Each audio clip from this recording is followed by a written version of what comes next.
Ladies and gentlemen, welcome back to the channel and welcome back to Modern Warfare 3. We are now one day removed from the big layoffs that were happening over there at Activision Blizzard.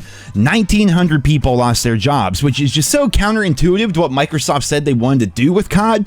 They said they wanted to expand it. They want to get it on more devices than ever before, reach more players than ever before. But in doing so, you're going to get rid of a bunch of your staff. It really didn't make a whole lot of sense. And today, we have many more people coming out, sharing their stories, talking about how they got laid off, what they were working on, this, that, and the other. And then Charlie Intel posted this because they, of course, have all the industry insiders and sources behind the scenes that give them their information.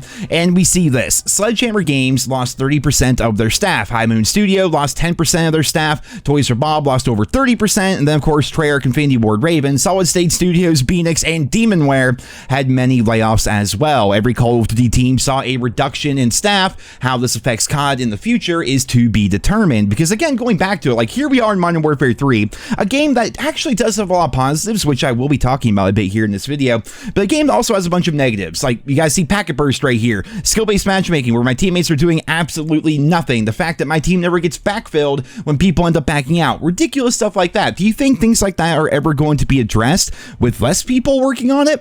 If you're Microsoft and you're trying to expand COD, make it better, reach more devices and players than ever before, you're going to do that with less people? The narrative initially was Microsoft was going to get rid of the overlap. Like, they have their people, Activision Blizzard have their people, and they're probably going to choose the Microsoft people that were already working there as compared to the new employees that they just got with their big merger when they bought the company for $70 billion.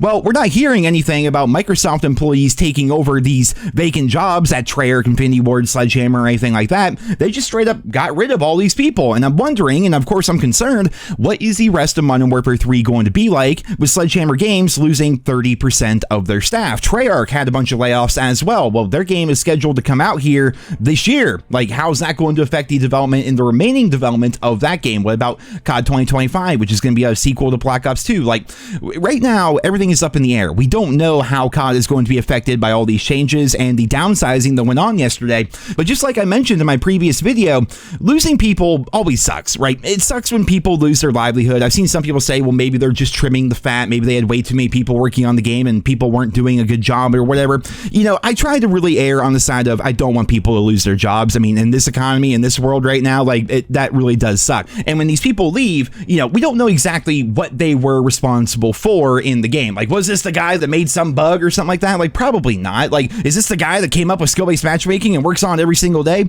Well, probably not. It's probably the guy that added something interesting to the game or worked on something interesting to the game, and now we're losing those people. And you guys know as well as I, this is where I was going to get into like the positives of Modern Warfare 3. It seems like every year they come out with a couple of new features, a couple of new bells and whistles to try to make people get more excited for the game and give them new things to try out. The problem is, however, it seems like there is so much turnover in the games industry, and especially in Activision Blizzard, that one game will have one feature which is like really cool, and then it's never iterated upon again, like the headquarters back in COD World War II, the Prestige Master stuff that they started doing over a number of years. For some reason, they got rid of that entirely. Here in Modern Warfare 3, and I know some of these opinions are going to be a little bit spicy, but some of the things that they've done to make people want to sign in and play the game and give them something to do have actually been pretty good in my opinion. I've been saying for years that we need more to do in COD. Like, they kind of got rid of like the 100%er challenge system that we saw back in games like Black Ops 4. I personally enjoyed that, but it wasn't everybody's cup of tea. But without having that and without having prestige mode, basically it just feels like when you play COD, if you're a camo grinder, you know, you go and get your Interstellar camo, then it's like, well, what the hell do I do now? There's not really much for me to play for. And here in Modern Warfare 3,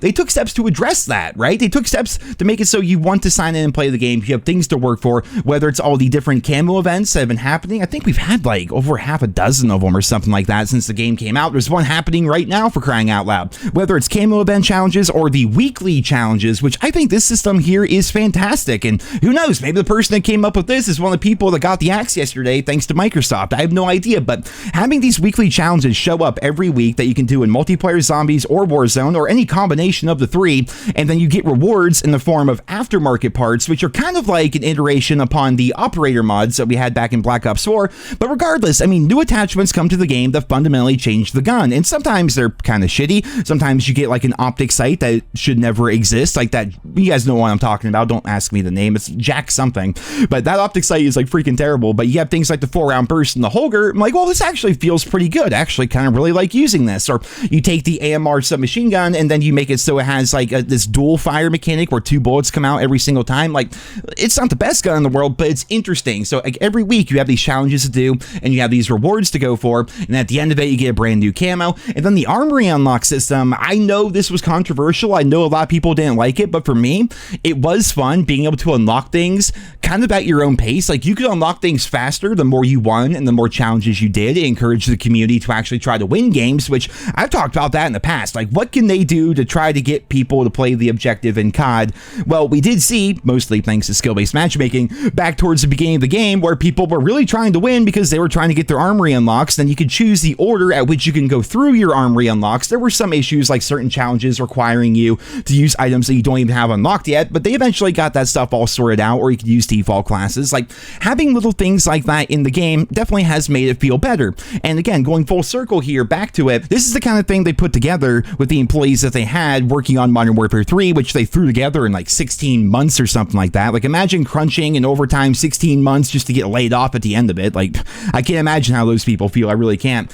But if COD is going to get better and it's going to get more expansive and we're going to reach more eyes, more players, and more platforms across the world, how are we doing that necessarily by getting rid of all these people? Again, we don't know exactly what every single employee did, but if you're a COD fan, you should expect that Modern Warfare 3 is going to slow down. Unless they got like really far ahead and they're like already done with like season 5 and all the guns are done and the events are planned and everything's already sorted out.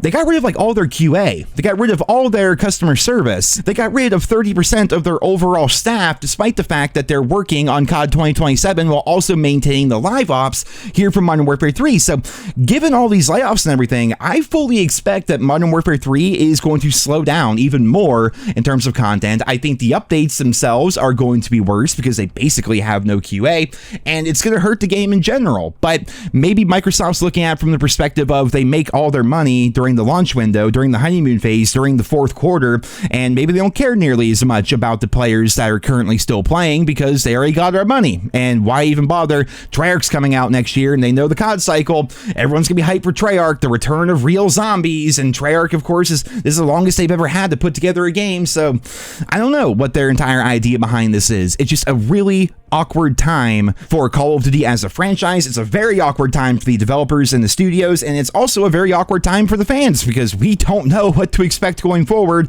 and whether or not we're going to get the same level of updates that we had before, or if things are just going to basically fall off a cliff and they're going to abandon Modern Warfare 3 essentially. I don't know. I suppose time will tell, ladies and gentlemen, as always. But yeah, I'm sure over the course of the next couple of days we're going to be hearing about more and more people getting laid off. Maybe Microsoft is going to come out and try and spin this in a positive way somehow. We'll have to wait and see, ladies and gentlemen. As always, I'll keep you posted as new updates and as new news comes out. But until then, thank you all so much for listening. I hope you enjoyed the video, and I hope you guys all have a wonderful day.